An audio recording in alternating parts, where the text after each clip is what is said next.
of course. So welcome everyone to this next episode of Boss Talks. Today we're here with Molly McLachlan. Is that how you say it? Yes, Okay, you did an amazing job. Great, perfect. I'm glad. Molly McLachlan of 10K Projects, and she's going to share with us a little bit about herself today. So Molly, can you give us a little introduction to yourself? Yeah, of course. So you know my name. I work at 10K Projects. I've been there for almost 3 years now. So I've been there since almost the beginning.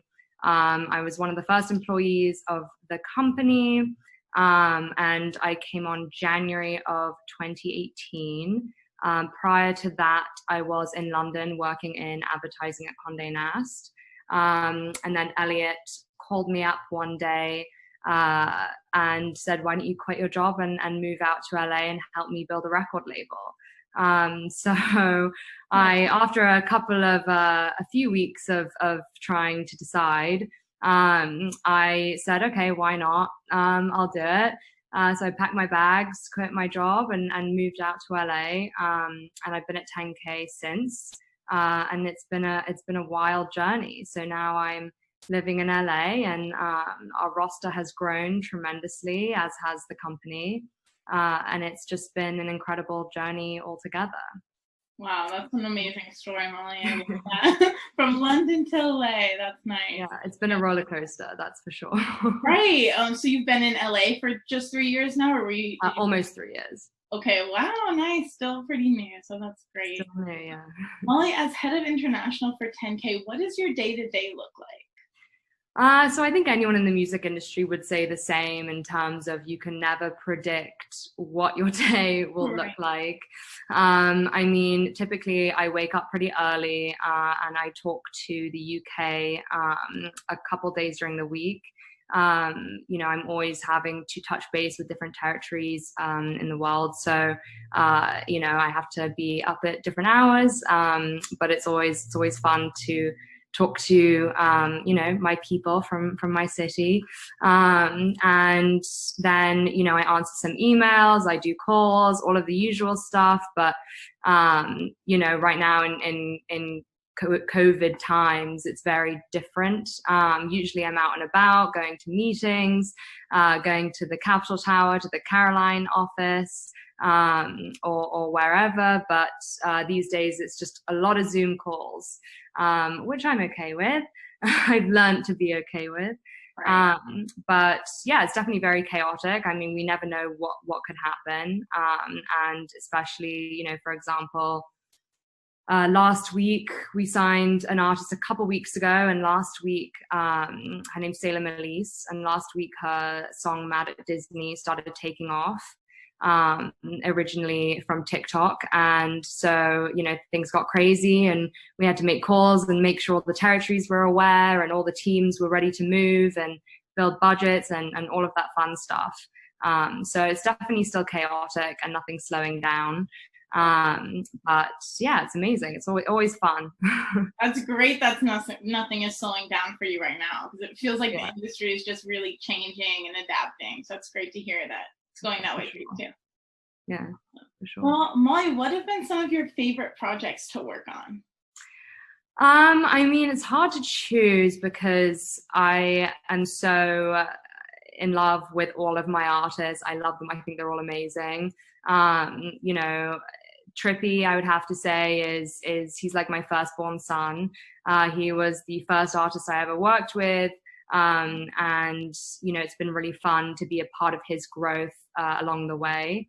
So earlier this year he released a Love Letter to You 4. Sorry, the end of last year. The deluxe is this year. And it debuted at #1. And it was such a huge project and such an exciting project, and there were so many emotions in it that when we got the news that it debuted at #1, it was like I felt like I wanted to cry, because it was I was exhausted, completely overtired, but it was so worth it. And it's those small moments like that make all the chaos and everything worth it. So working with Trippy has definitely been one of my favorite things in the world, and has taught me more than I could have ever hoped to learn in this industry. But there's going from that to then when we signed our first pop act, Austin, and then we signed our pop duo, Surfaces. So we had to be very good at morphing into the pop world and understanding that world when there were only a few of us in the office, and we were trying to balance everything. And Sunday Best is a multi-platinum song in all over the world. So it's been a journey, and there are definitely really exciting things happening all the time. It would be difficult to say, my top favorite things, but altogether that pretty much sums it up. That's great. Like, those are really special projects. That's amazing. Yeah, sure. So what has COVID changed about your job and the way that you interact with your artists in your daily life? It's definitely changed a lot.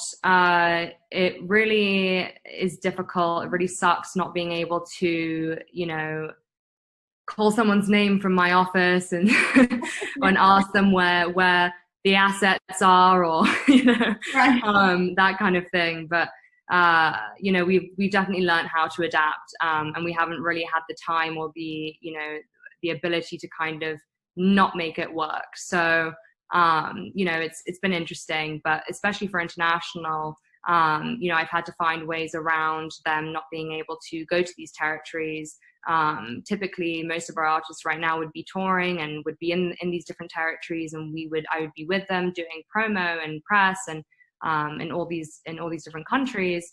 But without that, we've had to brainstorm and figure out creative ways. What can we do to break through all the noise online? So, we did the first ever live virtual showcase with 3 of our artists with Brazil. And that had, I think, around 80 press and promo partners watching and asking questions, while we had 3 of our acts performing. It was Alec, Wigdoll, Lil Spirit, and Peachtree Rascals. So it was, that was very stressful because it was live, and we had to have a good quality camera feed going all the way to Brazil and making sure that the connection was stable and all of that. But we did it, and it went really well, and it was, super beneficial for the artists. So, there's definitely ways and creative ways you can break through the noise and, and make things happen. Thankfully I work with a team that is super malleable and open to that kind of creativity. And we are super supportive of each other. So any ideas we all have, we all try to make it work. And it's fun actually to try and problem solve and figure out, how to get creative with it and get people to listen. Amazing. Well, that's great that you guys were able to innovate and find a way to get them still moving internationally while not physically being there. That's really great. Yeah, for sure. And, we do all sorts of things, like Trippy will go on a Zoom with all of the teams internationally. So he did one with the Asian teams, and he's done one with almost all of the teams, all of the major territories, and he played them his album, and he kind of introduced the songs and talked to them about it a little bit. So they got super excited. That's his upcoming album. So there's definitely ways of going around it. And if anything, I think we've almost been brought closer together because the artists aren't touring, so they're home more, which means they're able to kind of jump on the Zooms and make these kinds of things happen. Whereas, instead of having to fly 14 hours, to go and meet everyone in person. Right. That's a really special thing that you figured out, getting to hear Trippy's album explained by him. It seems pretty rare that would happen in normal times. Yeah, for sure. Yeah. So that's definitely a silver lining of COVID, right? Is you can find new innovations here. Yeah, definitely. It's fun. The internet is endless. It is. It really is endless, for better or for worse. But it's great that we're using it for better now. So Molly, what have been some challenging moments in your career, and how did you overcome them? There have been many a challenge in my short amount of time here. I think the challenges are almost the fun part of the job. It's a chaotic job.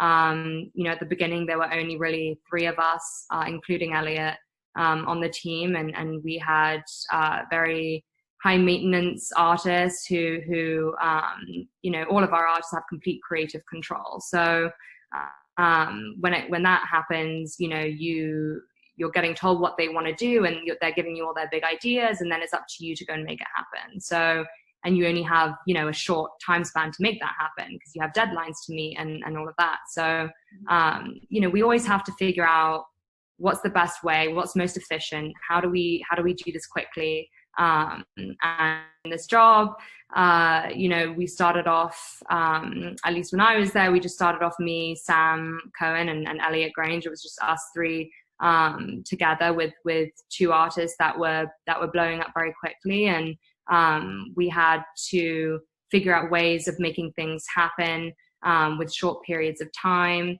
and strict deadlines.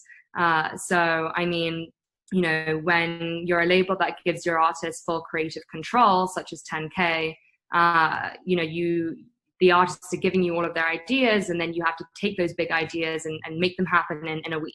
So I think, you know, that there's been a lot of challenges, like, you know, how do we shoot a music video and get it edited and turned around in 2 days? Right. You know, that used to be the case. So, I mean, I think really that it's very beneficial in a way to have a smaller team. Obviously, we're much bigger now than we were before, but we're still pretty small. We're still an indie label. And I think that just means we're a very close-knit team. So we talk to each other a lot, and there's great communication within the team. So I think communication is super key, and we're keeping that consistent even through these times.